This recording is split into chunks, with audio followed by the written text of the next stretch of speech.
Hello, everyone. This is Korak along with Ennui for the American Reach Mahjong League, and welcome to our special mid-season show. Ennui, how you doing? I'm doing pretty good. I've been looking forward to this, the chance to see where everybody stands halfway through. I've got my special mahjong shirt and hype juice ready, so I'm good to just get into it.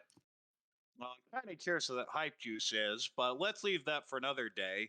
We have six divisions now because we have the A1, A2, and B1 leagues and three beta leagues B1, B2A, B2B, and B2C. We had an enormous influx of players coming into this season. So we didn't even know what to do with them all. So a brand new beta league was constructed. And we will start with them, starting with B2C. Yeah, and when Korak says we didn't know what to do with them all, he is of course talking about us, the plebeians who are taking part. Edwin very cleverly, after a lot of research into how tournaments are set up, came up with a very clever system here. So on the left, you'll see the breakdown for all of the beta league, which includes B2 pools A, B, and C. On the right, we currently have just the standings for B2C. And if we look here, to talk about how promotion and demotion is going to work with the beta league. The top of each of the three pools, and we'll talk about what those specific positions are as we go through them, will go just straight into B1. The first playoff spots are going to be different between pools B and C and pool A. So here, what we see is in fourth and fifth in pools B and C, since there are 16 people in each of those two pools, the players in fourth and fifth in pools B and C will have a playoff together. The two highest of which will go to B1, the two lowest will go down into B2. There will be no mixing with Pool A in those top four spots. So pools B and C will just be competing with each other in that playoff, determining who goes up to B1 and who stays in B2. Once we get down to the playoff between B2 and the newly forming B3 pool, which had to be established since we had 30 new players come in, over 30 new players come in, the playoffs there will be mixed between all three of the beta league pools. So for pools B and C, the people in positions 10 and 11 will go into that B2, B3 playoff. In pool A, positions 11 through 14 will go into that same B2, B3 playoff. So out of those 8 players, the 4 highest, so 2 from each of 2 different tables, will move up into B2. The other 4, the 2 lowest from the other 2 tables, will go down into B3. So it's kind of like a Venn diagram where on the upper end, pools B and C are kept separate from pool A. And then on the lower end, that's where pools A, B, and C are all mixed together. But for right now, let's just focus on pool B2C we're looking at here. There's one thing you didn't mention, or at least that I didn't catch, which is the final B1 playoff spot in Pool A. It is a winner take all for a B1 slot between 5 and 8 in B2A. Yes, only one of those 4 players will get to move up into B1. That is a very good thing to point out, which we will talk about again once we get to B2A. But as for the standings now, what jumps out at you looking at the spread of scores we have here, Korak?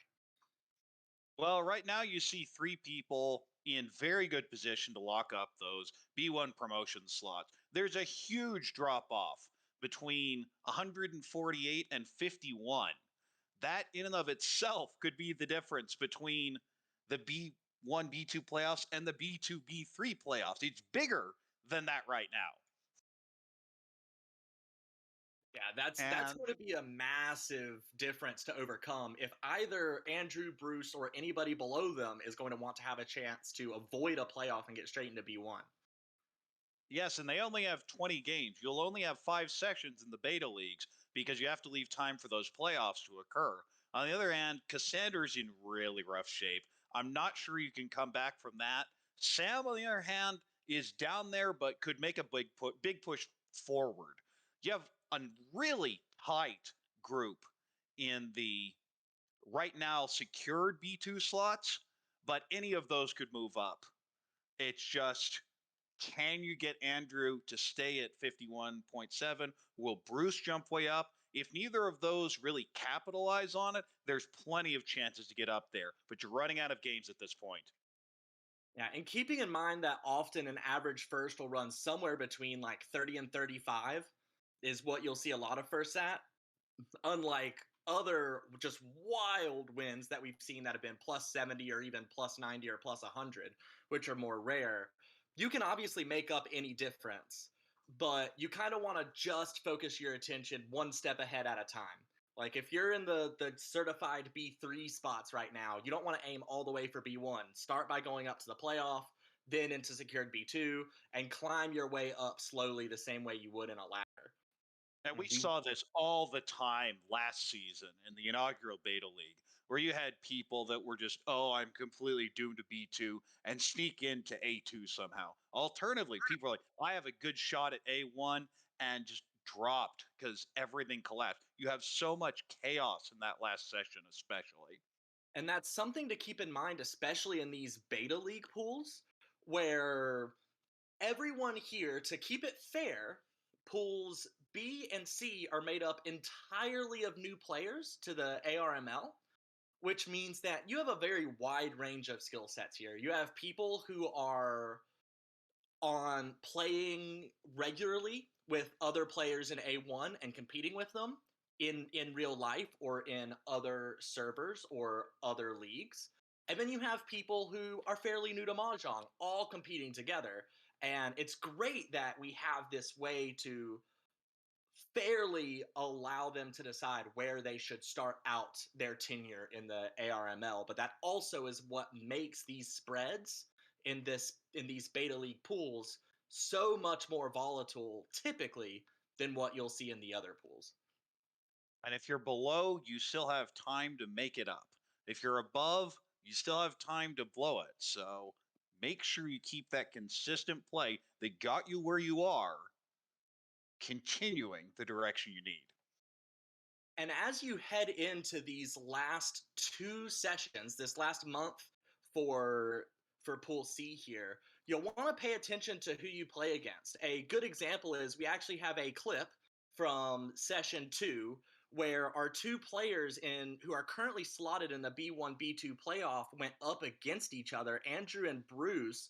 In the hand prior to this, uh, the right in front of us, Andrew had taken a Mongon Sumo as dealer, and then we now will see where Andrew and Bruce are kind of going head to head in this clip. Oh, found his way back into it. There we go. There we go. And the benefit of the con. Well, on the left is a 10x2. It's a 5-8 weight. And another 10x 3-6. Come on. Ricci Chinitz is really going to hurt to deal in. Oh, it's going to be so painful, but who's going to get there first? 6-9 weight. Well, there's 2 9s left in the wall. The other 6s are in hand. And it's Ibot's Sumo for the Tanya. Ricci, Sumo, Tanya, and Adora, and Una too with the con call. Oh, found his way back into it. And remember, points matter.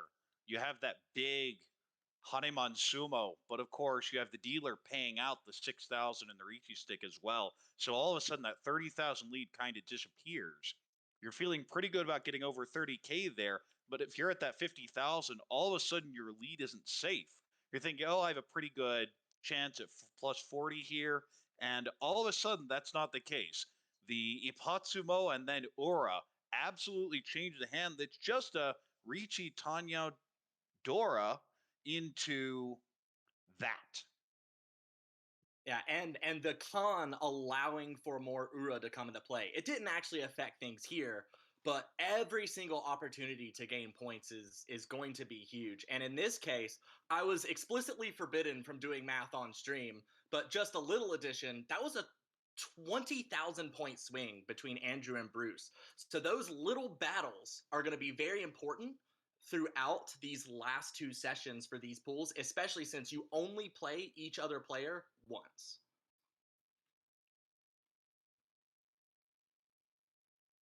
All right, can we see the stats for B2C? And you see here exactly what you'd expect. The people at the top are the ones that are winning hands and generally winning big hands. You'll see a pretty strong correlation on the deal-in rate. One thing you'll see different from other divisions is the deal-in average isn't that strongly correlated with placement. This is going to be very important as you get towards the A1 leagues or A2 leagues. But as of right now, it's just win. If you can get that 24, 25% win rate and decent value along with it, it's going to carry you a long way. And as we saw from the standings, it completely pulls off. You look there at Phillips' stats, a 41% call rate and a 21% reach rate.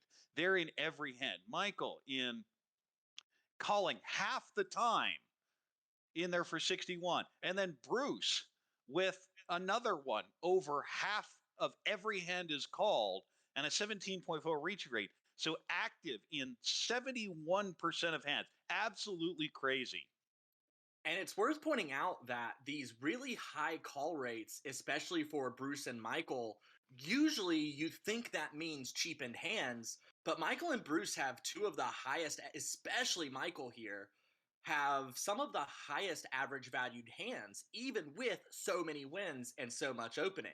So really taking advantage just every time they're dealt Dora, every time there's a con expanding Dora, opening good, valuable hands, probably as dealer as well, and executing in the right situations.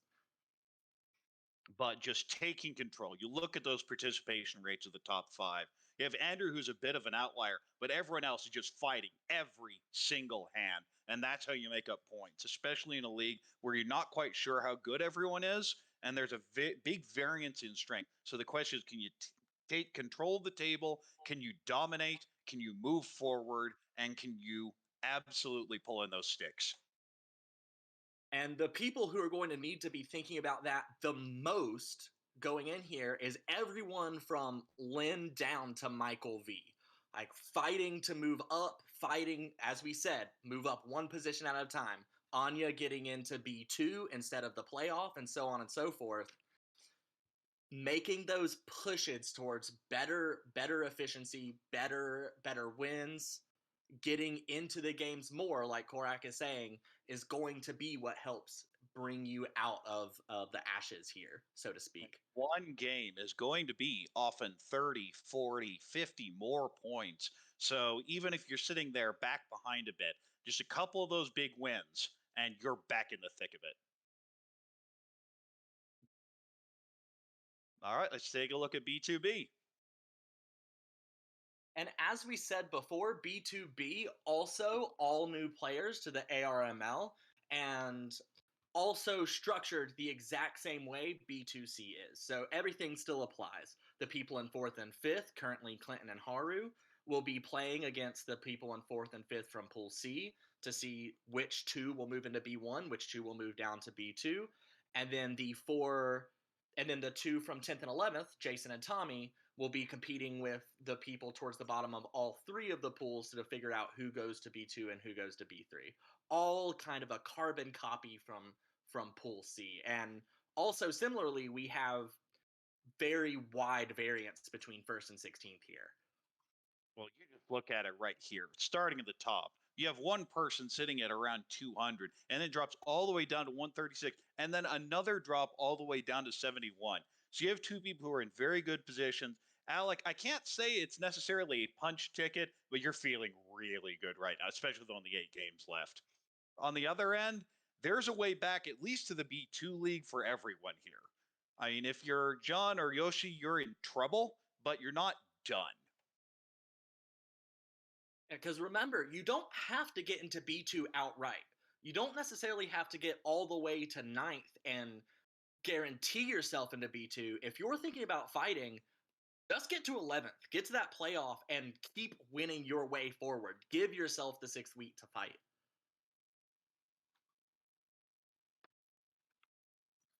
All right, I think we have a clip. Yes, this clip will be from Alec winning a big hand early on. This will be, I believe, a Baimon. Dora, after that con, is the 9-so, which there are 2 in Alec's hand. Is Alex Tenpai? Because of 3-sided Tenpai weight on the 2-mon, 5-mon, and 8-mon. I didn't even notice. And now declares Ricci. So we would have noticed that for sure. Oh, that's a dangerous hand. Oh, Oh no! You can drop south, but instead chooses to maintain Tepai, and this deals in Richi, Utatsu. We have Piku as well as 3 Dora. This is Hanuman, and 2 Uradora makes that a Baimon. Oh god! Oh, this What a changes things reversal. drastically. And you The- just the look at new that door- and you see the Ipatsu, the delayed Sumagiri Richi, which I'm generally not a fan of, but it works out there great, turning this into a Baimon. And you see that completely flips the entire table. You're sitting in 4th place, scrambling, thinking 2nd is probably out of reach, and then you hit that, and all of a sudden you're looking at 1st. And how can I control this table? Can I run up the score? How do I keep up with people like Carl or Haru ahead of you in the standings right now? And it did in fact completely end up flipping things. Carl and Haru are both still contenders to get into B1 at the top of the B2 Pool B rankings. But starting here, Alec really started to become a tour de force, just punishing people time after time again. And as we see now, is 60 points ahead of 2nd and 120 points ahead of 3rd. So very comfortable up at the top. And that's what you have to do. You have to capitalize on your opportunities. When you have such a wide array of players, you don't necessarily know how much you can control. All you can handle is your own game. So you take control of those opportunities, pull the sticks in, and set yourself up for later. Also interesting to note that this is another hand that was made expensive by a con. 3 of the Han here, 3 of the Dora, were all from that one 3-peen con. So this would have only been a Mongon without that con. All right, let's see the stats. And this group has a little more of what you'd expect, where that average DLN is very low for people at the top. But again, it's the same story, and you're going to see it in every league. Win hands. If you pull them in, even if you end up dealing in, which we see the ridiculous spread between Carl and Michael, but as long as you're winning hands and sitting there with a 23, 24, 27% win rate, you're going to do well. But regardless, I just want to point out that is Carl. You are seeing that correctly. A 3.2% deal in rate and only average dealing in for 33.50. That is absolutely crazy.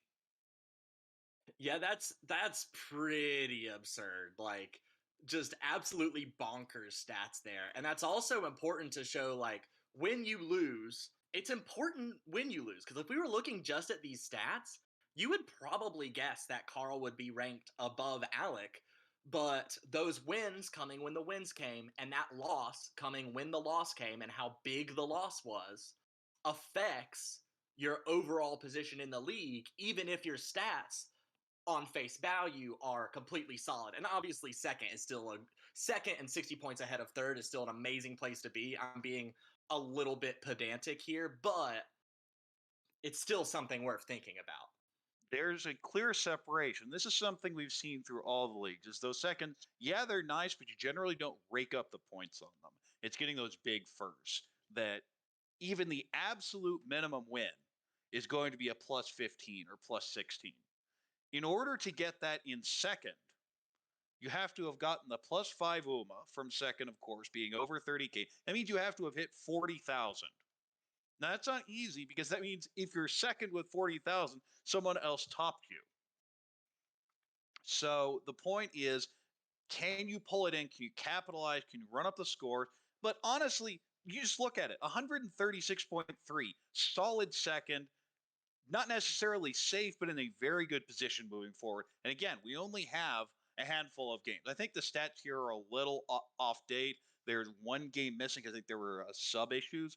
But regardless, you look at this, and again, winning hands is the dominant theme. We do see here that the participation rates are slightly lower across the board in this pool, and you don't see quite as many of those 60 plus values that we had in Pool C, and certainly not as heavily concentrated at the top. Here in Pool B, it seems Ricci is a lot more often winning the game than calling. Well, if you can sit there with a 30% reach rate, you're going to be positive almost always. And we have three players that are right there. None of them are in that top two slots, but they're all very consistent. They're all pulling together the hands. And I'm actually kind of curious. I'd like to see more of Haru's games going forward because a 30% reach rate and winning with a 41.69 average is actually kind of interesting. If we wanted to do a deep dive, we could probably look into things like Ura and Apatsu as well, since that can, about a third of the time is going to be generating value for you. Oh yes, those are your extra value. One of the big misconceptions and why I'm such a big advocate of Ricci is it's not a one Hanyaku. It's actually around a 1.7 or 1.8 Hanyaku because of so much other potential for Mipatsu or Adore, especially if you're running into tables with lots of cons. That number just keeps going up and up. I do want it on the record that you have now also done math on stream. So we're even so far today.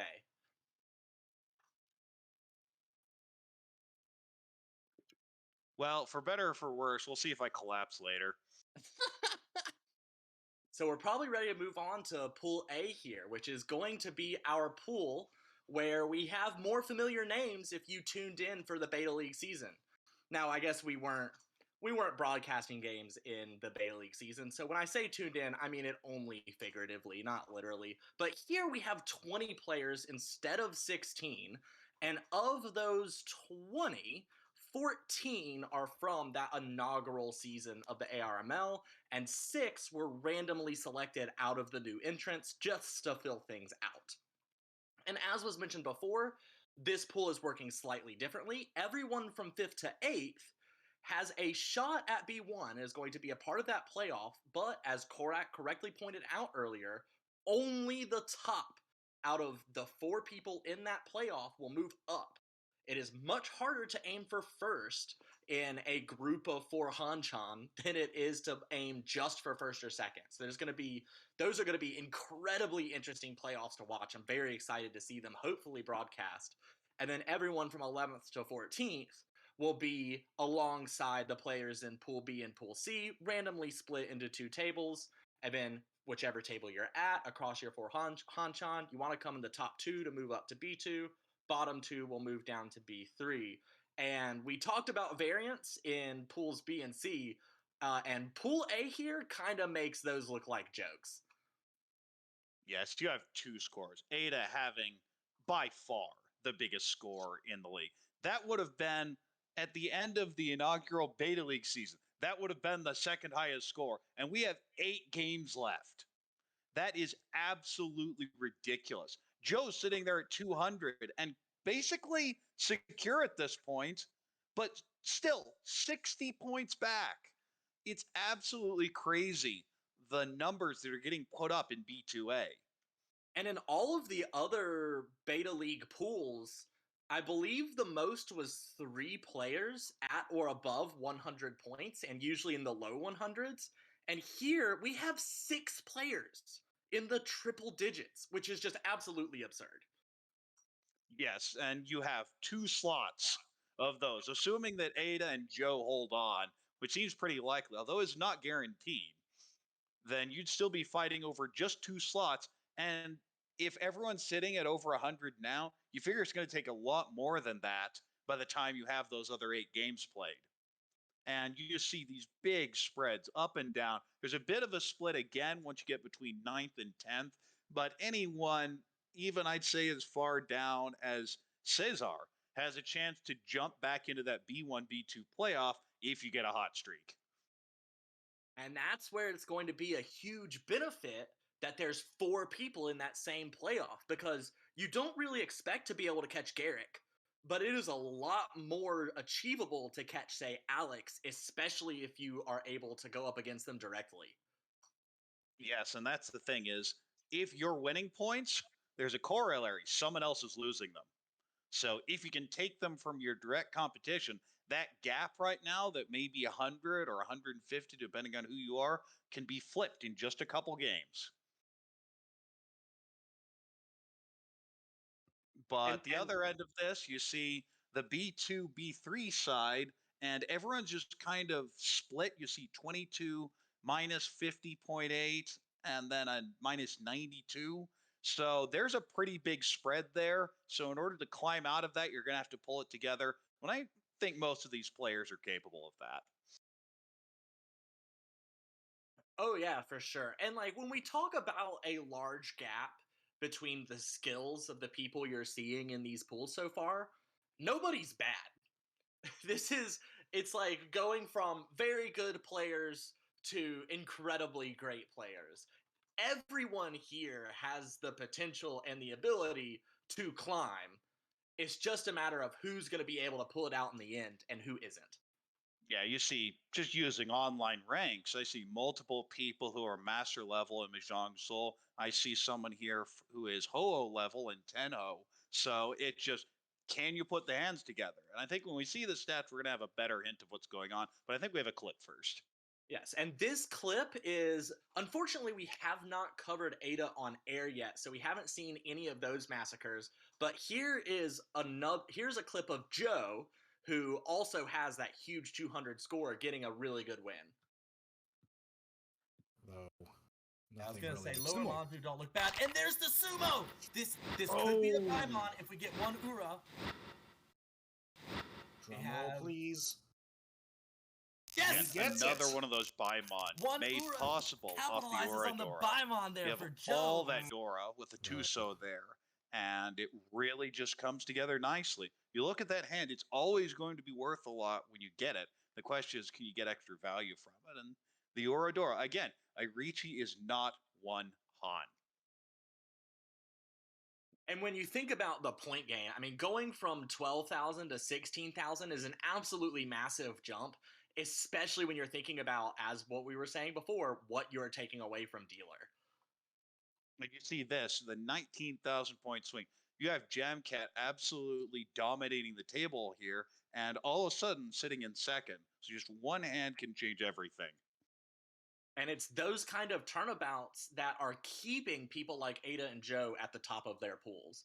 Not giving up when they are down, not folding as much as some people might when they are in close competition with others, and really fighting to make the best out of every single hand they are given. So let's pull up the stats. And you see it. What's the common theme? Just win hands. Now we see Ada and Joe having those ridiculous numbers. They're not only winning more than a quarter of hands, they have some of the highest averages in any division. Because if you're winning 27, 28% of hands, and yet every single win is a couple thousand more than some of your competition, you're going to see these ridiculous point spreads. And Evie, every single hand the Ada is involved in is a net positive of almost 1,500 points. And this is just a little note that we are not considering sumo loss or exhaustive draws in this EV. So it's probably actually a little bit lower than that. But this is still a pretty good rough estimate to see how much is being gained by these players. It's another pool where the participation rate is not exclusively correlated, but highly correlated with the top, as the top three players here are over 60%. You see Felipe with that 29% Ricci rate. That's kind of crazy. Although, once again, we do have a player with, it's not quite as low as Haru's, but even with that 29% Ricci rate, still, I mean, wasn't even high enough compared to the rest of people in this pool, that 47.88 average score, to be hit as red by the conditional formatting here. Right. Well, the other part of this is when you deal in, don't make it expensive. And sitting with that 33-38, if you're winning 30% of your hands and your average deal in is that low, you're going to do pretty well. And it's also worth noting here with Ada and Joe with those huge scores, the only two players in Pool A without last place so far. All right. I think we move to B1.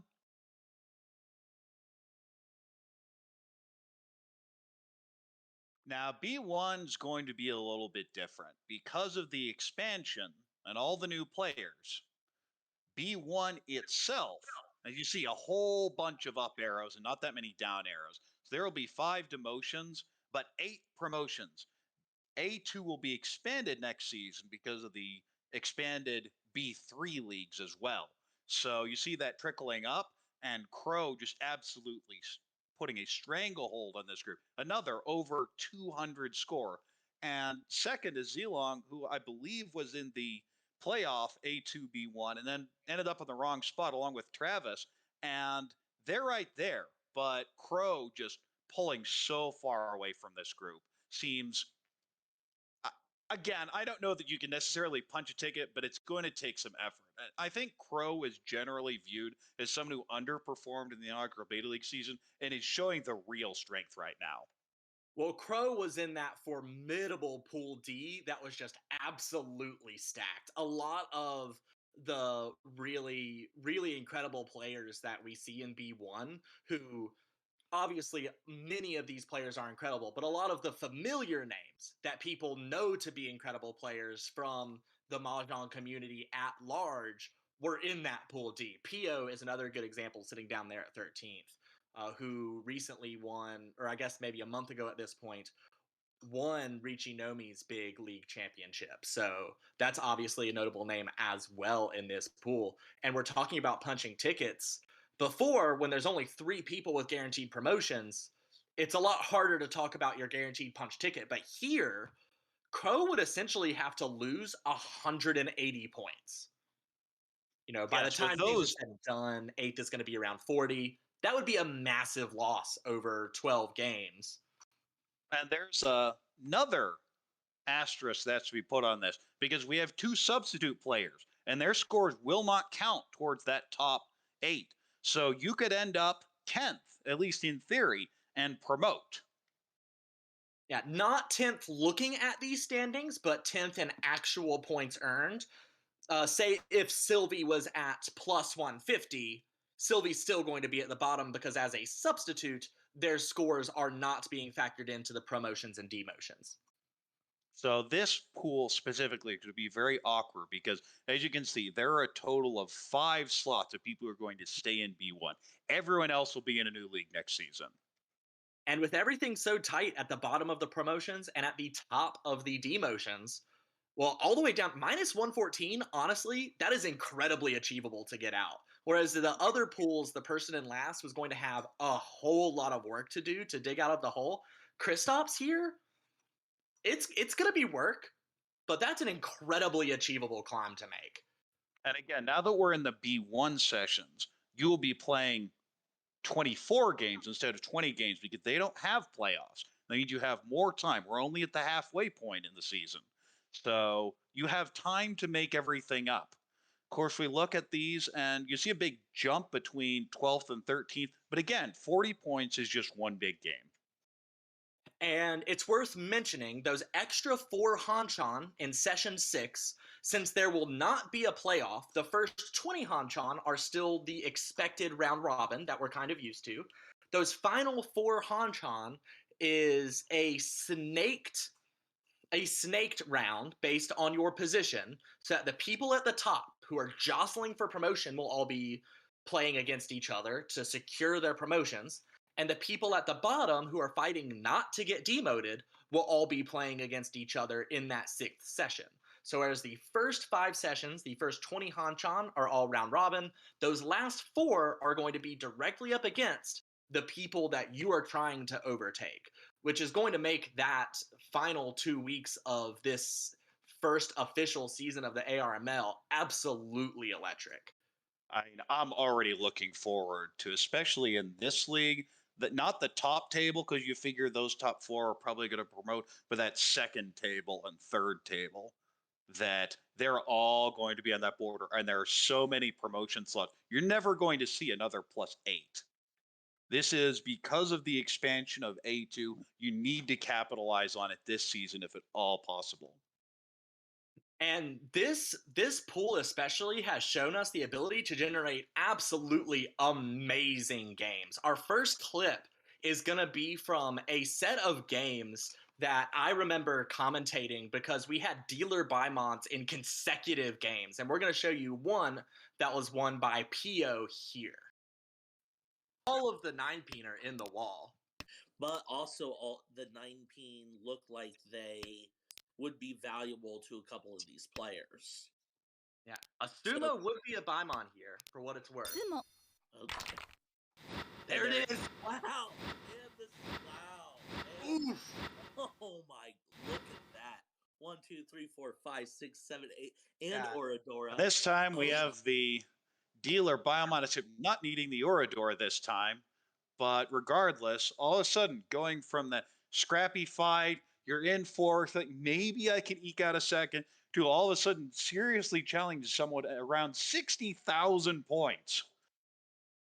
Yeah, all of the Bymons we saw up until this point were non-dealer Bymons, so the measly 16k. But that extra 1.5 times value you get from being dealer, I mean, this is a 33,000 point swing. That is just absolutely game-changing and honestly kind of tragic for everyone else at the table.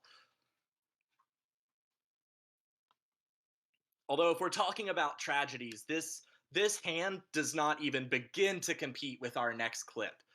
This is a San Baimon that Korak and I were actually commentating together and watching this unfold. Up until this point, our dealer here, Rachel, had been going on quite the tear and has amassed, as you see, a 37,000 point lead between themselves and second place. And, well, you'll see what happens next. And if you're Rachel, if that gets sumoed, you're just going to lose it. Because you have this No! That's a great draw, actually. Rachel's probably very mad about it, but has no idea. Oh my gosh! Drops it! Oh no! Deals in Unbelievable. for a direct 24,000. And just like that, we see a complete swing. And if you're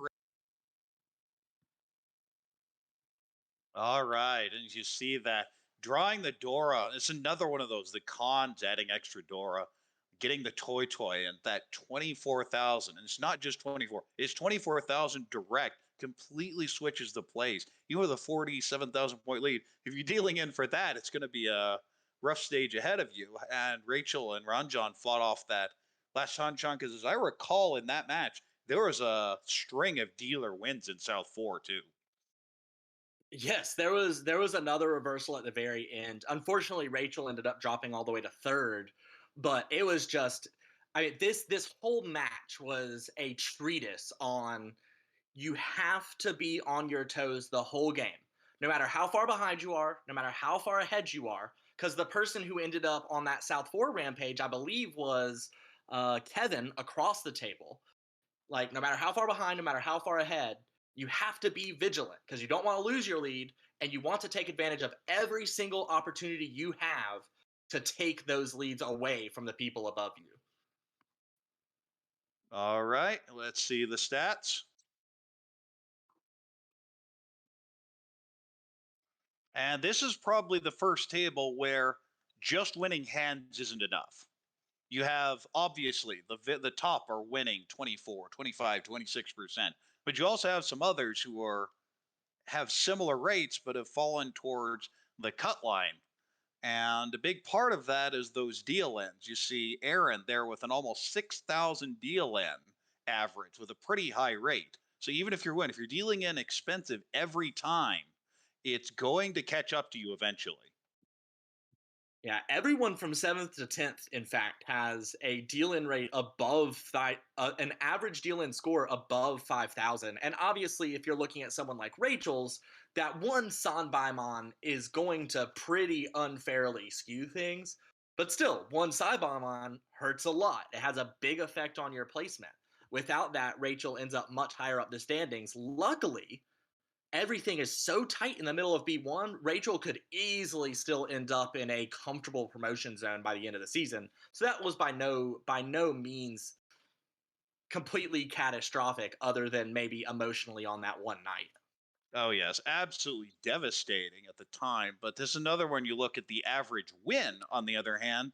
And while there are some exceptions, you see a pretty strong correlation here. Crow, of course, with a 6,000, Zilong at 6,700. Absolutely ridiculous. And they're keeping their deal in rates low and taking control of the tables. This is another league where the participation rate doesn't really correlate with much. So it's a lot more about, are you taking advantage of the value here? Although we do have another player with a 30% Ricci rate in Zilong, which is just like, for me, kind of unfathomable. I don't know if I reach Timpai in 31% of hands, if I'm being entirely honest. Well, I will say when I started out Mahjong, I had about a 30% reach rate, but I played in a mode called Kuitan Nashi, where open Tanyao does not exist, and a 30% reach rate is very standard. We don't play that here, so maintaining that level is very impressive. And that's how you get an average score of 6,700. Yeah, I mean that's approaching Mongon on every single hand. So that's going to take you places even with 2 losses. But anyone can promote, and you could demote, but you, as long as you're near plus minus zero, you'll be fine. You just need a little bit of work to do, but no one's out of it yet. With 8 promotion slots, it's not like you're going to have to hit 100. You're not going to have to hit 150 like we're seeing in some of these divisions. 30, 40, 50, somewhere in there is going to be good enough. And everyone over 12 games can still reach that. Yeah, out of all of the pools, this might be the one where that 6th session is going to be the most interesting to see how that middle plays out, since there's going to be so many people with very high stakes on the line trying to move into A2, trying to not move down into B2, where that 6th session that we keep talking about for this pool specifically, especially with all of the talent here, is just going to be absolutely like magnificent. All right, well, let's head to A2. Oh, hey, this is my home. I live here. Well, as the saying goes, we'll see. It says B1. Can we get this to A2? There we go. And this is the first small pool with just 16 players, 4 up, 4 down, but it'll change next season. There will be 20 players, and it's a lot easier to get a top 4 slot out of 16 players than out of 20. So you really want to take advantage of it this season if at all possible. It's not to say you can't promote, because obviously 4 will do it next season as well, but it's going to be much harder. The point threshold is going to be much harder. You're going to have so much more fighting over it next season. You really want to capitalize on these. Right now, we have Minko and Andre really pulling away from the pack. You have Nathaniel Luce in pretty good position. And on the other end, there's Anthony. And then you have the cut line, and there's a big drop there. But again, 12 games is a lot. No one's out of it here. Claire was way lower than 133, had some of the worst luck I've ever seen, and is starting to claw it back, but that's still a long time.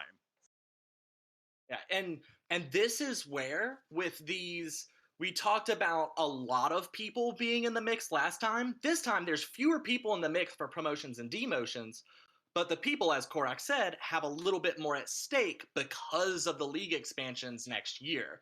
And here, the fact that you are going to be playing against people who are in similar positions as you, even if we were to go into the 6th session right now, if it was just a normal round robin week, Anthony might feel safe with a 44-point spread before that demotion zone. But since likely you're going to have those players facing each other, and we have now Jeremy very helpfully tossing up what that last week is going to look like, and the situation I was talking about, as you see, 12th and 13th face each other. So whereas 13th normally might just be able to coast, since you are facing the person who is trying to get out of that demotion spot directly, it makes it a lot more tense if you happen to be on the bottom half of the currently safe players. So this is where being 10th, 11th, 12th probably isn't going to be your goal going into that sixth session. You're really going to want to climb into the top 8 to try and separate yourself as much as possible from being in danger of demotion. And I believe we have a couple clips.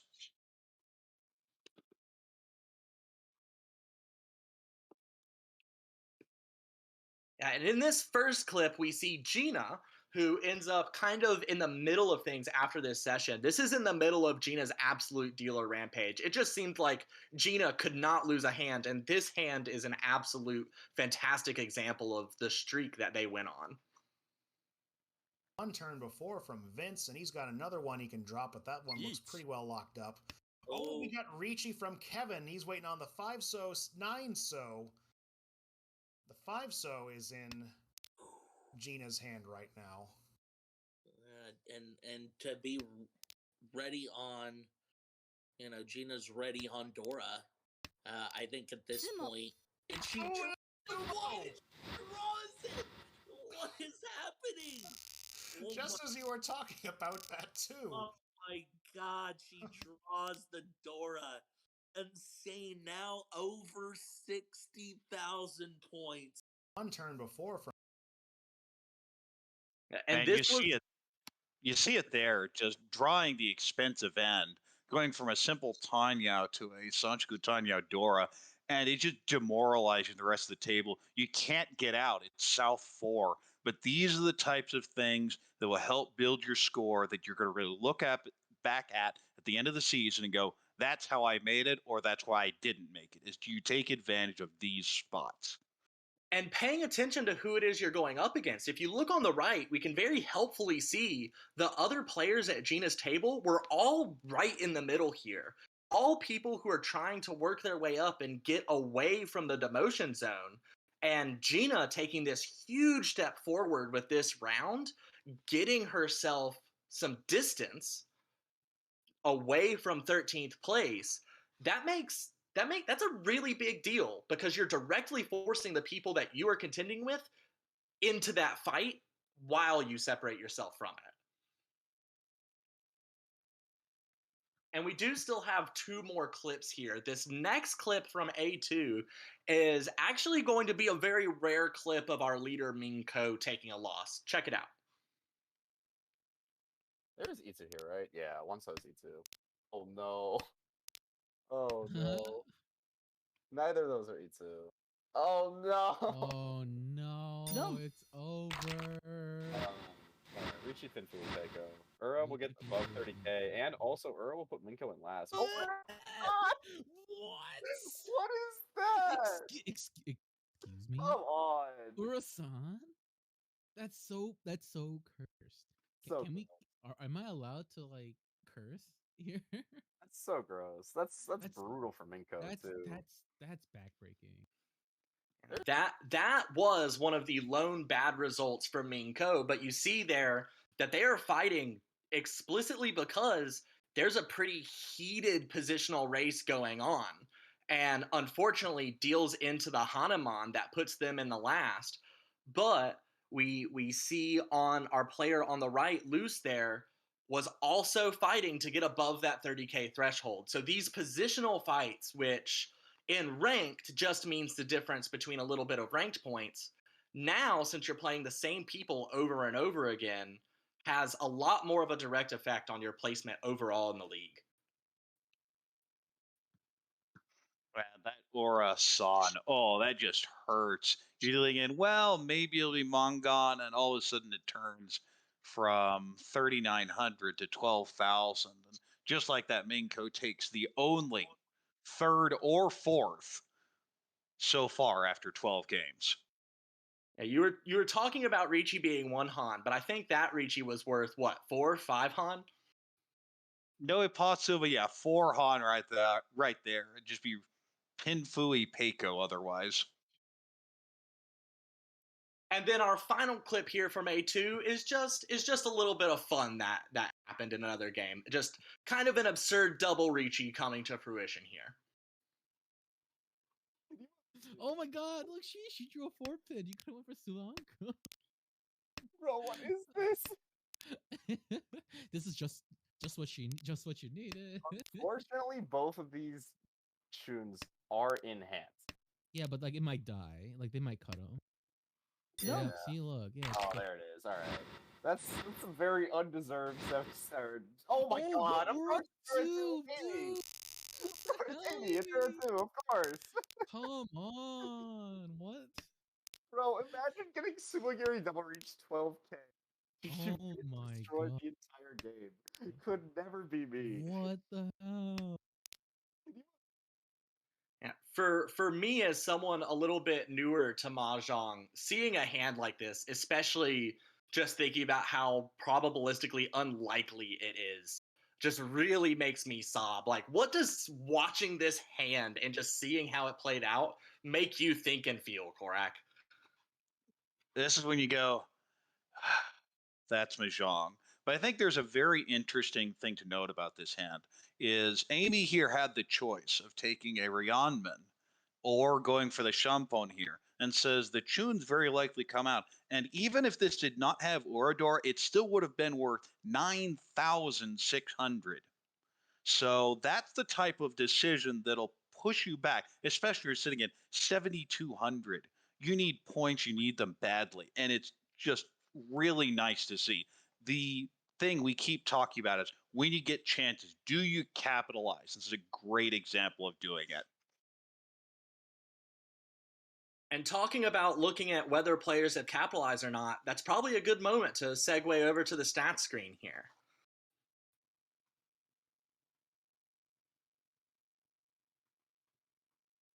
And we have the steaming theme of the day has been the win percentage, but other than Andre and Minko, it's not really that much different between most of the players here. The big difference we're going to start seeing is the average deal in. You see two players in the top three under 4,000. Again, you see participation rate. Yeah, it shows up, but it's not really that strongly correlated. You have Andre, again, just very aggressive in these hands, but it's about how much are you winning, how much are you dealing in, and how often, of course, for both. But you see Kevin, Amy, and other Kevin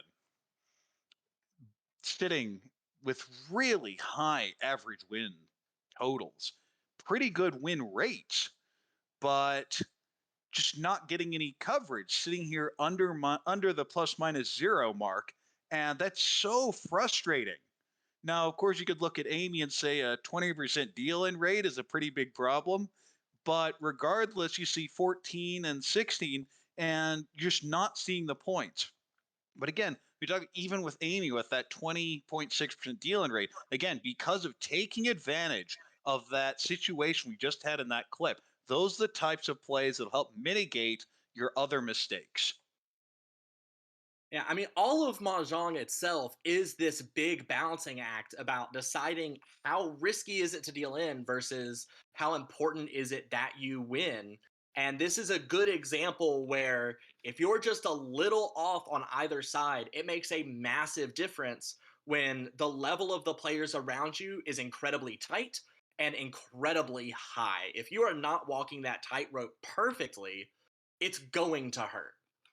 And a special shout out to Lou sitting there at 5% deal in rate. That's kind of crazy, especially when you look at such a high winning average.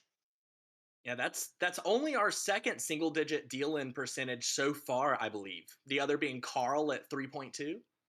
I think Austin also had one in B2A, but just hadn't been pulling in big hands since then. It was stuck kind of in middle of the pack near the almost near the bottom.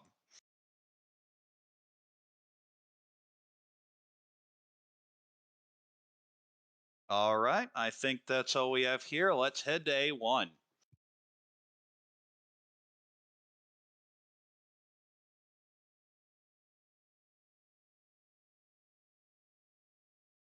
And A1 has very different dynamics. Of course, it is the top division. This is the drag out fist fight division where gaining an inch is very difficult. And you see some names you'd expect near the top. Eric, last season champion. Steve, well known player, has been going on a long time. Kenyon, same thing. And there isn't anyone in this group that you're going to consider bad, but you just really don't want to demote, again, because of that expansion of A2. Instead of, if you demote, of course, your goal is going to be, how do I get back? And it's much easier, again, to get back out of 16 than out of 20, but it's going to be 20 forever going forward unless we have another expansion. But you look at these scores, you have Steve, Eric, and Kenyon very much at the top. Oliver, who was down in the demotion zone coming into this session, absolutely steamrolled his table, netting a plus 130, which, if you do the math there, suggests was not in a very good place coming in. You have Hong, who had really taken over the top spot, but is still holding on pretty well. And then you have people like Max and me just kind of in the middle, not being able to break away, but managing to escape the emotion zone that we were both stuck in for a long part of this A1 session. Well, and Max, maybe to some people more commonly known as Light Pink Yoshi, got out of that essentially in one game, had just an absolute ludicrous dealer rampage in the last session that vaulted him way out of, I mean, was, I believe, in 14th or 15th. Well, not counting the substitute. So like 13th or 14th. And I mean, went on a rampage so strong, it knocked me out of my chair while commentating the game. One note I want to make about the expansions. A2 is capped at 24 players. So when we say as the league expands, it's only going to get harder to go up, that is only talking about from A2 to A1. A1 is capped, I do believe, at 16. A1 will never be bigger than 16 players. So there's always only going to be 4 people demoting out of A1, and always only going to be 4 people coming up into it, regardless of what happens below. So according to which pool you are looking at determines how future expansion will affect things. A1 will be the least affected, except in that kind of meta narrative when you're thinking about your future self who has to recover from your present mistakes. And speaking of big wins, Dustin would be down there with June, except had one game where he hit 100,000. That was, I believe, the second or third game of the first session, and absolutely had been hemorrhaging points and pulled that up and was up near the top at the end of session 1 and just hasn't gotten it together to get another one of those big games. Has been kind of stuck there. And another thing to keep in mind that this pool does have a substitute, so you're going to have to push just a little bit harder to keep out of that demotion zone. Just it being one placement higher even, it being a 12th instead of comparing 16 scores, is going to make it just inherently a little bit tighter than normal, and is going to make that 6th session that we keep talking about, which you see how the placements are going to snake in that 6th session at the bottom, the horizontal, the rows, being each different table in that 6th session, that setting yourself up to not be in danger at those tables is going to be very important in this nickel and dime division that Korak has been talking about. All right, and I think we have a bunch of clips for A1 because we broadcast a lot of those. Well, and a lot of them even are from the same game. I believe these first 3 clips all come from this one game, which featured Kenyon, Lucas, Beechin, and Steve. Steve, who, as we just said, is at the top of the A1 division right now. And then Lucas, who was the highest point winner of the Beta League overall. And then Kenyon and Beechin, were they I know they were both in playoffs, but only one of them was in that league championship from the Beta League, right? Yes, Kenyon was in the league championship, ended up 3rd. Bishan was stuck in that A1, A2 playoff, but escaped and has capitalized since then. So let's look at several different people at this table showing their stuff throughout all of these clips here.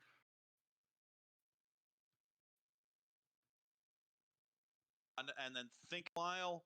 Ooh, I'd pwn that and cut 2 mon and then think about what I want to do in a bit. There is no end to how greedy I can be. But with that, it's just you're giving up here. It is Ishan 10. So he could end this. There's the last Uso. There's only one in the wall and it hits it. No aura, but 6,000. Wow. While and just hitting the sumo that last tile, but that's all it takes. When you have that dealer Ricci pretty early with some value, you hope to win it and just barely gets it on the second to last draw. And when But you're this going is up, another. I was just gonna toss in here, when you're going up against such harsh competition, getting out to these early leads, especially as dealer, has a really huge impact on the way the rest of the game is going to play out. It only takes one tile, and that's going to be a consistent theme. I think this next clip is another one. No, let's be a couple from now. This is a beautiful Sanjuku what it wants hand. to be. Maybe a toy. It's Kenyon who finds Tempai first and does get the perfect draw for Sanjuku, and it's immediately dealt into. No. Or Ebots. Oh man. Oh, this is gonna be Hanemon. 18,000 for Kenyon, and wow, does this change the standings? Beechen's got this beautiful. And you see this, and you get the maximum value. You see people trusting the advanced techniques like Sotagawa with the early 4-man. You figure 1, 2, 3 mon's pretty safe. Push the 2, deals in for the Hanemon. And in South, too, it's just devastating. You're feeling, well, I'm close to first. I'm sitting in third, but I have very good position. All of a sudden, especially where Lucas is sitting on the standings, all of a sudden you have to start looking at the demotion when you have the horrible hit in South 2 like that. And this win was, of course, Kenyon, whereas the last one was Beechen. And I believe our third clip does it feature Lucas, or is it going to be Kenyon again?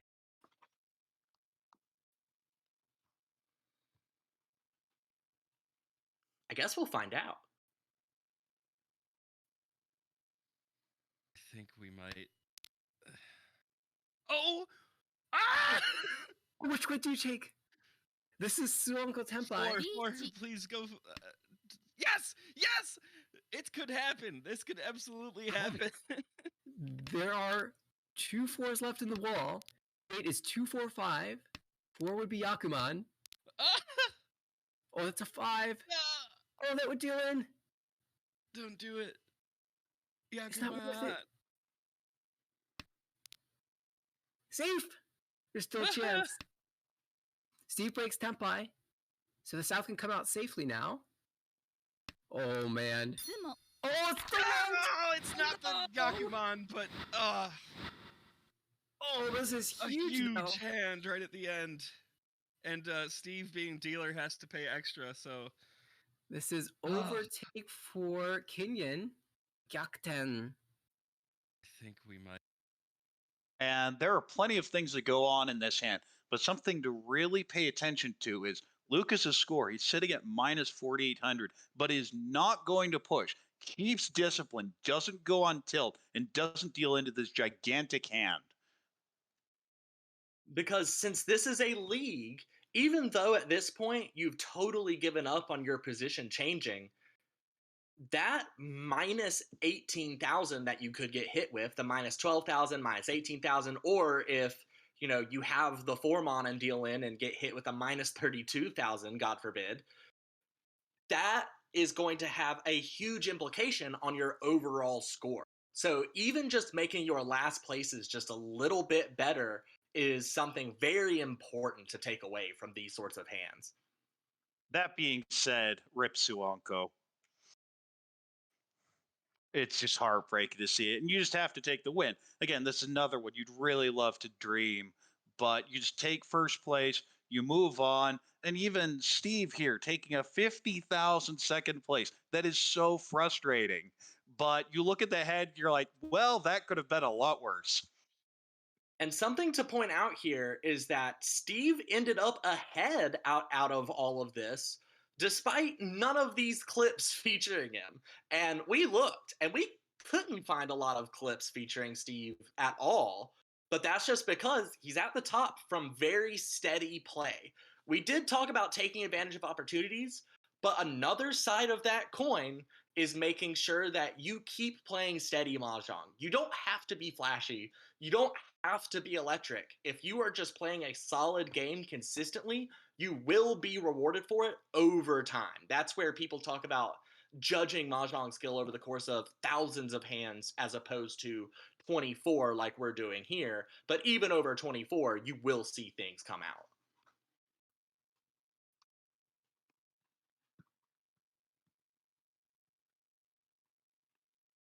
We do have a couple more clips here, though, although it looks like we have one more from this table, and then we'll move on to other games that occurred. This featured four Third call four for of the Lucas, top though. 6 So players in the around the league table, coming you're in. expecting he's Tenpai. Yes. Yes! Oh my goodness! Man. The 4 with the Rinchan, that makes that a Hanuman! Yeah. So it's Hatsu, Rinchan Kaiho, and 4 Dora. That is incredible. Then yeah, I mean we have to show the Rinshan into Hanema. You have to. It's just a rule. Yeah, it's the kind of hand, it's the kind of flow that people just dream about, and seeing it happen.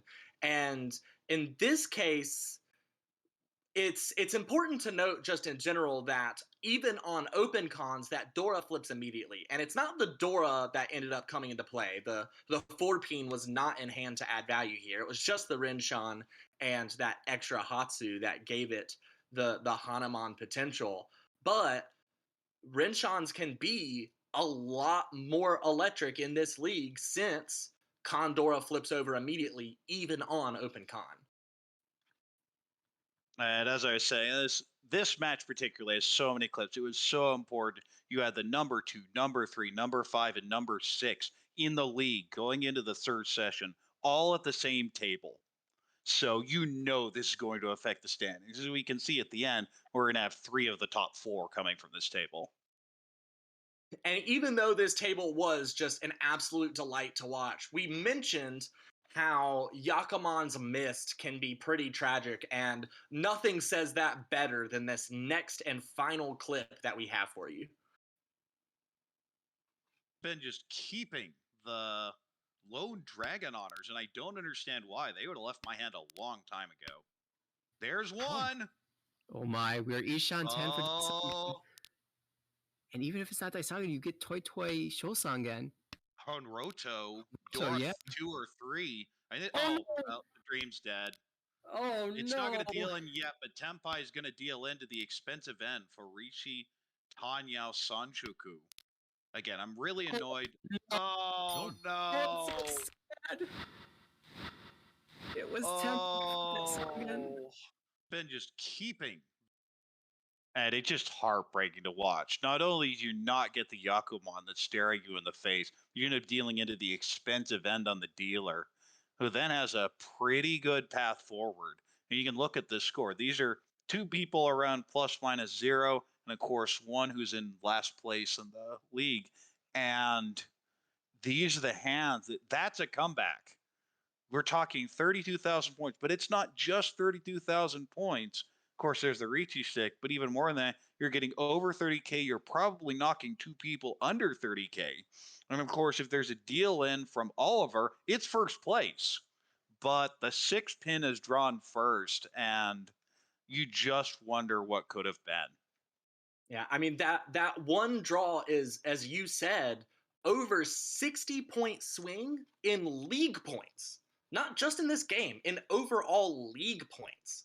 So that's what makes that absolutely crushing. And without even just that one hand, if that one hand had panned out differently, I mean, the entire scope of A1 would look different. As I mentioned earlier, Oliver ended up steamrolling the table and going from around minus 70 to around plus 60. And this is part of it. You see, sitting there with the 61,400. But if there's a Yakuman at the table, you're probably not getting out with 61.4. Unless it's your Yakuman, of course. Well, yes. I have a general belief the Yakuman don't exist. And unfortunately, these last two clips seem to support that hypothesis. Although it is worth just to throw in a fun stat overall about the league here, we have had in total 8 Yakumons so far. Only 5 Sanbaimons, which we also showed a clip of a Sanbaimon from the first half of the season here. But there have only been 8 Yakumons, and I mean, that just kind of goes to show that they are these rare magical hands, and it's kind of why, as a commentator, as a viewer, as a lover of Mahjong, as someone excited by, you know, unlikely things happening, seeing one get missed is especially sad. Although not as sad for anyone as it is for June, I'm sure. But Yes, now and it's we've probably time seen to. around 1,500 games, so it's not like we haven't had time. But regardless, let's go ahead and take a look at the stats for A1. And what you see is, unlike a lot of the other divisions, in A1, a lot of it is not dealing in. You have Zhu, who's kind of an outlier, and Jonathan, who's a sub. Well, the top four all show very low deal in rates. People aren't dealing in.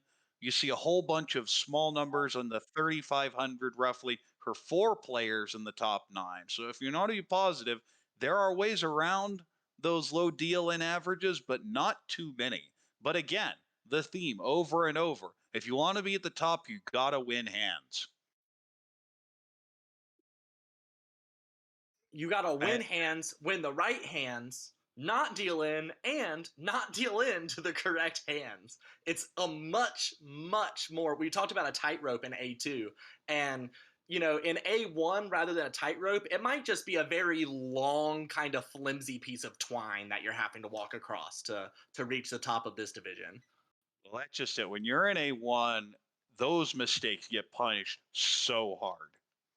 And you look at some of these other stats, and I'm not quite sure why I have a call rate that high, but generally when I'm doing that, it's because I'm frustrated my hands aren't finishing because people are getting their hands, they're completing it, and I'm trying to keep pace.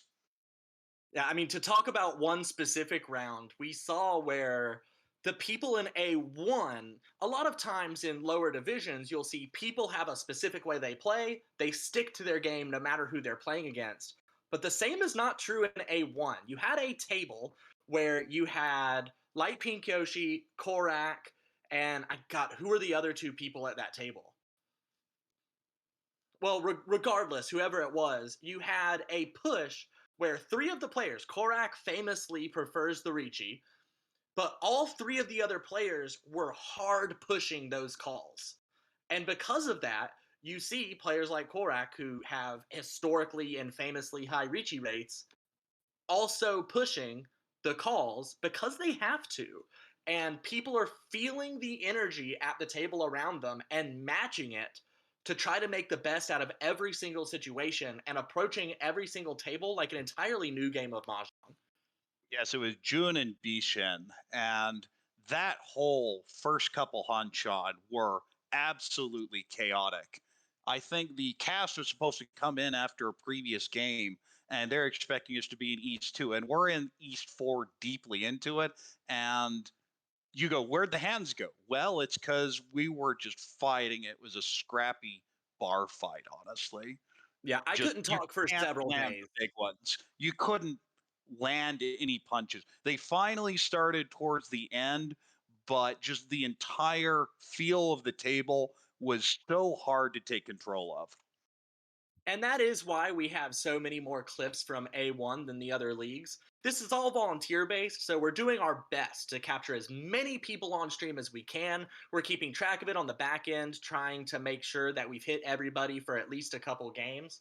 But we're also making sure that, you know, because there's so little content in general for players trying to get better at this game, trying to learn this game, to see high level play commentated in English that, talked about somewhat accessibly sometimes, although we're not always the best about that. We get carried away and can kind of go overhead sometimes with how we talk about it. But being able to offer the chance to see some of the best players in all of North America, and certainly in the US at the very least, being able to see that play regularly is such an amazing, huge opportunity, even for the people outside of the ARML. And that is part of why we are doing what we are doing. Yes, we have all sorts of odds. One final thought is you look at these stats, and another one that just jumps out at me is that average deal-in of Oliver below 2,700. That is absolutely crazy. Yeah, that is spectacular. I'm pretty jealous of that. That seems like only dealing into open hands ever. All right. Well, I think that's about all we have for A1. Can we get Edwin in here? Yeah, let's fish him out. Let's toss our line out and see if we can catch a wild Edwin. Well, you don't have to toss it out very far to find me, so here I Yeah, we just tossed like just some tiny berries onto the ground, and we're glad that you were close by. am. How are you doing tonight, Edwin? I'm doing all right, getting ready for our in-person league night and everything, but otherwise, doing pretty well. We'll try not to keep you too long so that you're able to get to that. We know that you have important commitments outside of this, but I mean, with how this first season has gone, we've made it through the entire beta league, obviously, and we have such wild expansion. Just how do you feel about how the league has progressed, how things have operated, the energy that you see from the community around the ARML right now? It's been a pleasant surprise. I mentioned about the fact that, or you mentioned about the fact that there was a big expansion here in the spring season, and um, that was beyond expectations, where we went from around 70 people up to over 100, which did precipitate some of these changes these things that you're seeing here in the spring league. But it was heartening to see that the amount of interest in there, and so the hope is that we can carry that on a little bit more going into the summer season. A good chunk of our members are club members from across the country. Our hope is that we get people from who have played mahjong through the pandemic, either through Mahjong Soul or Doan Mahjong or Yakuza, and have been interested and they want to do a little bit more than just play and ladder or whatnot. And so hopefully we'll get to capture some of those people going forward. But no, I'm pleasantly surprised about how big the league has gotten in such a short time. Oh yeah, personally, as someone who, as you mentioned, didn't I am one of those people who only started playing mahjong that first Thanksgiving after the pandemic, and God, it's just so amazing to have this community to get acquainted with the whole thing, and the fact that the ARML is so specifically tailored to be welcoming to people and to acknowledge that we all have lives, that we are, for the most part, working adults, although there's people all across both age, gender, and work spectrums here, of course. The fact that it's been so malleable and works along with those schedules the best it can while it's still expecting kind of a semi-professional commitment here. One of those things is we have several of our substitutes are here because of people taking hiatuses for one season. Do you mind just like taking a second to explain how that works for people who might be thinking about joining before the June 20th cutoff? Sure. So when creating the league, I mean, again, like you mentioned, looking at past uh, iterations of leagues of iterations of leagues that tried to achieve something like this, um, a lot of it, a lot of the problems usually dealt with inflexibility, and so I really tried to address that as much as I could when creating the American Region Mahjong League. And so one of them was creating it so that each round was 2 weeks long, so that people could try to find a mutual time within the table. But the other thing was that things happen. I mean, maybe your family has a kid and you have to take time off, or maybe your work situation changes and you have to move across the country. Um, we don't want that to be a deterrent for you to participate in the league. And so if you know that in a particular quarter that you're not going to be available, then you can go ahead and take a hiatus with the league. You'd still maintain your league status if it's just one quarter. And then if you return the quarter afterwards, for the season afterwards, that you get to keep your position. But the idea being that if you need to take time off, it's there. If you have to take an extended period, just so that people can't just take an indefinite period and maintain whatever league they're in, we do eventually have to demote you every 2 seasons, which is basically a half a year. But in general, we still want to make it possible for you to participate, even if you need to take some time off for life events and whatnot.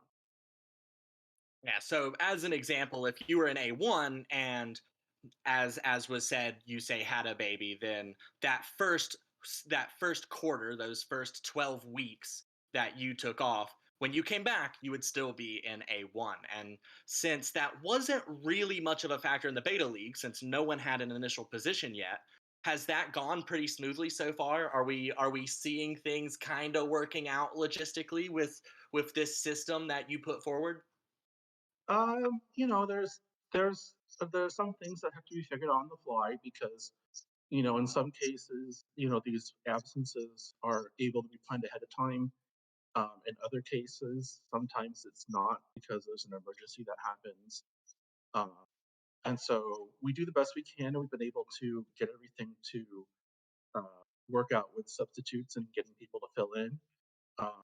So if you do sign up for a future season and you get in early, and if we do need a sub, we may pull you in so you get experience in the league before you actually join. But yeah, so far everything's worked out fairly well. Knock on wood. But yeah, it's worked well so far. All right, but enough of logistics here. This is also as much as this is a review stream and a talking to people about how the ARML stream works. This is also a hype stream. This was just the first half of the season. We still have 6 weeks of incredible mahjong to watch. I expect to go hoarse several more times shouting as a commentator. Edwin and Korak, both of you, what are you looking forward to most as we head into the back half of this first official season of the ARML? I guess I'll go first. The thing that jumps out at me is just the promotion and demotion fights, especially with that snake structure where you're fighting with people right around your place in the demotion zone and you're wondering, can I make it? What do I have to do? What are the in-game calculations I have to decide, especially in that last session?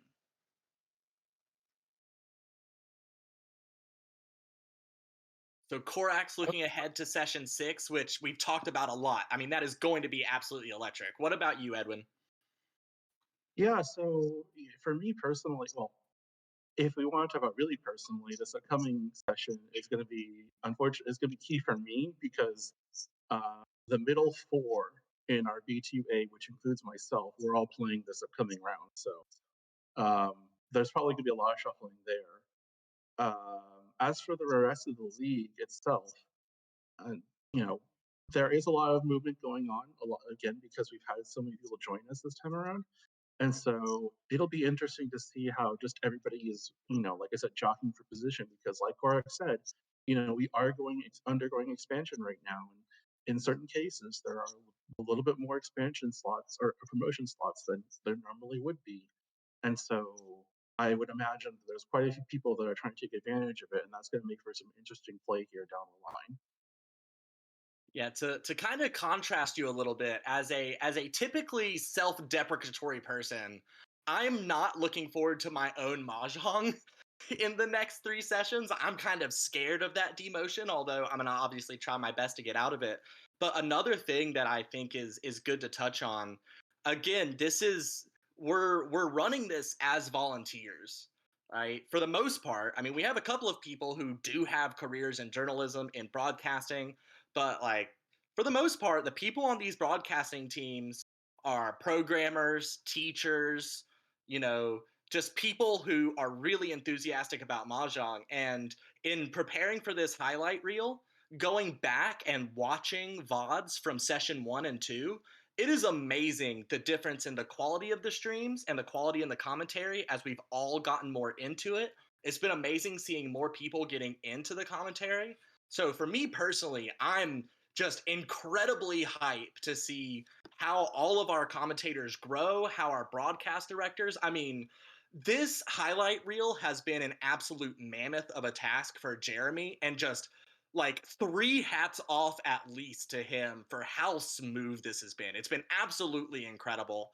And just seeing everybody at every single point of kind of this production circle that we've got going on, like the Mahjong is going to continue getting better, and the commentary and the presentation of that Mahjong is also growing leaps and bounds. And watching those streams is going to be something that I in particular am looking forward to. And if you are looking forward to, be sure to subscribe here to the Twitch channel. Follow us so that you know whenever we go on. Follow Twitter so that you can see when posts are made there. You can see past VODs on the YouTube channel at tinyurl.com/ARMLYouTube. And of course, YT, if you're not interested in YouTube. the league, join. Oh yeah, YT. I just automatically said it like the full thing. I'm too used to being a teacher and like saying out all of my acronyms.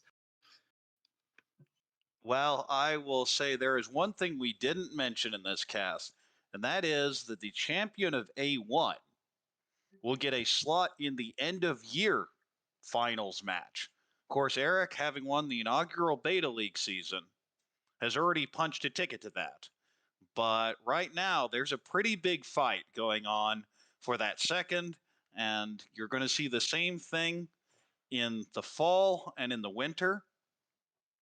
And you see right here, even if Eric wins, then he'll go to the second place spot. And at the end of the year, we'll have the champions of each of the 4 seasons fight off in a final bout to be the American Riichi Mahjong League 2022 Grand Champion. And that's definitely something to look forward to. But regardless, it's been fun. We're coming up on 90 minutes. So any closing thoughts on Wei? My only closing thought is like, let's I mean, games have already been played. I don't know if anyone noticed looking at those top 5 rankings that we had, but if you look really closely, if you look down at B2 Pool C, the top 3 people in that pool are all currently playing. Oh, it wasn't B2, it was B2B. Alec, Carl, and Travis are all at the same table playing right now. So the Mahjong has already started. I can't believe it. They were so ready to go. They started before the hype stream was done. And that just like, I am literally shaking with excitement. I am so ready for this to continue. Well, pace yourself. We have a lot to play for and a lot more coming up. This is Korak along with Ennui signing off for the American Riichi Mahjong League mid-season hype stream.